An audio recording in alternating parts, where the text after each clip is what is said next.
కారం రంగు రుచితో ఉంటుంది. ఆచి మిరపపొడి అదరగొట్టే కారం రంగు రుచి.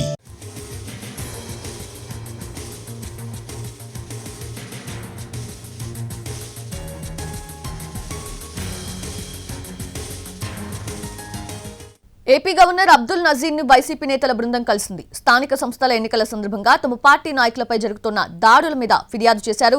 గవర్నర్ ను కలిసిన వారిలో శాసనమండలి విపక్ష నేత బొత్స సత్యనారాయణ, మాజీ మంత్రులు కారుమూరి నాగేశ్వరరావు, కొట్టు సత్యనారాయణ, వెల్లంపల్లి శ్రీనివాసరావు, ఆదిమూలపు సురేష్, మేరుగ నాగార్జున ఉన్నారు.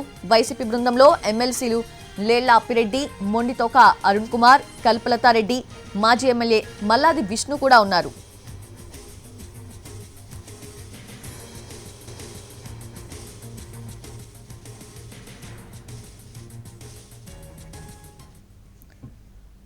ఏపీ గవర్నర్ అబ్దుల్ నజీర్ ని కలిసింది వైసీపీ నేతల బృందం. పార్టీ నాయకులపై ప్రెజెంట్ జరుగుతున్న దాడుల మీద గవర్నర్ కి ఫిర్యాదు చేయడం జరిగింది. లేటెస్ట్ అప్డేట్స్ అందించేందుకు మా ప్రతినిధి సురేష్ సిద్ధంగా ఉన్నారు. సురేష్, గవర్నర్ నుంచి ఎటువంటి రెస్పాన్స్ వచ్చింది? దానికి సంబంధించి వైసీపీ నేతలు ఏమైనా స్పందించారా, మాట్లాడారా?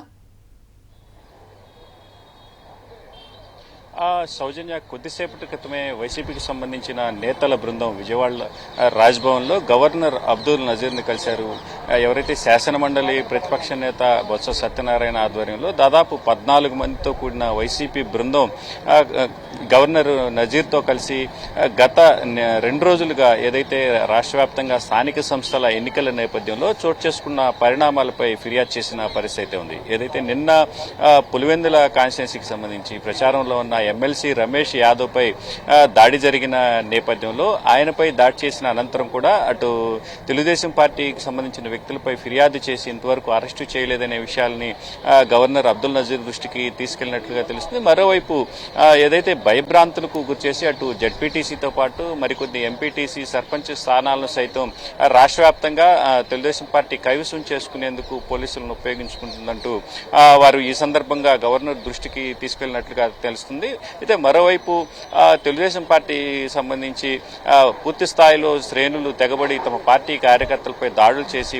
భయాందోళనకు గురిచేసి ఏదైతే ఈ ఎన్నికల్లో లబ్ధి పొందాలని చూసినట్లుగా మాత్రం వారి సందర్భంగా గవర్నర్ దృష్టికి తీసుకెళ్లినట్లుగా సమాచారం అందుతుంది. మరోవైపు నిన్న ఎవరైతే కర్నూలుకు సంబంధించిన డీఐజీ కోయ ప్రవీణ్ చేసిన వ్యాఖ్యలకు సంబంధించి కూడా తీవ్ర అసంతృప్తి వ్యక్తం చేస్తున్న నేపథ్యంలో ఆయన వ్యాఖ్యలకు సంబంధించి ఒక ఐపీఎస్ అధికారిగా ఉండి పార్టీ కార్యకర్తల మాట్లాడారంటూ ఆయనపై కూడా గవర్నర్ దృష్టికి తీసుకెళ్లినట్టుగా తెలుస్తుంది. అయితే మరోవైపు ఏదైతే కొండేపి సర్పంచ్ స్థానానికి కూడా ఫోర్జరీ సంతకాలపై నామినేషన్ విత్డ్రా చేయించి సర్పంచ్ స్థానాన్ని ఏకగ్రీవం చేసుకున్న విషయాల్ని ఈ రోజు ఉదయం ఎన్నికల కమిషన్ కూడా వైసీపీ ఫిర్యాదు చేసిన నేపథ్యంలో నిన్నటి నుంచి వరుసగా జరుగుతున్న పరిణామాలను ఏదైతే నిన్నటి నుంచి ఈసీని నిన్న సాయంత్రం కలిసిన నేపథ్యం, అదేవిధంగా ఈ రోజు ఉదయం ఈసీ దగ్గరికి వెళ్లి వీళ్ళు వివరించిన విషయాలతో పాటు తాజాగా ఏదైతే నిన్నటి నుంచి రాష్ట్ర వ్యాప్తంగా చోటు చేసుకుంటున్న పరిణామాలపై కూడా పూర్తి స్థాయిలో గవర్నర్ కు వీరు వివరించినట్టుగా తెలుస్తుంది. బొత్స సత్యనారాయణ ఆధ్వర్యంలో దాదాపు 6 మాజీ మంత్రులు వెల్లంపల్లి శ్రీనివాస్, ఆదిమూలపు సురేష్, మేరుగు నాగార్జున, విడదల రజని తదితరులతో పాటు ఎమ్మెల్సీలు లేళ్ల అప్పిరెడ్డి, మొండితోక అరుణ్ కుమార్ తదితరులు పూర్తి స్థాయిలో జరుగుతున్న ఘటనలపై మొత్తం అబ్దుల్ నజీర్ కు వివరించినట్టుగా తెలుస్తుంది. ఖచ్చితంగా స్థానిక సంస్థల ఎన్నికలకు సంబంధించి పూర్తి స్థాయిలో పోలీసు బందోబస్తు ఏర్పాటు చేసి తమ పార్టీ నేతలకు రక్షణగా ఉండాలని మాత్రం ఈ సందర్భంగా వాళ్ళు కోరినట్లుగా సమాచారం అందుతుంది. సౌజన్య. Suresh, thanks for the updates.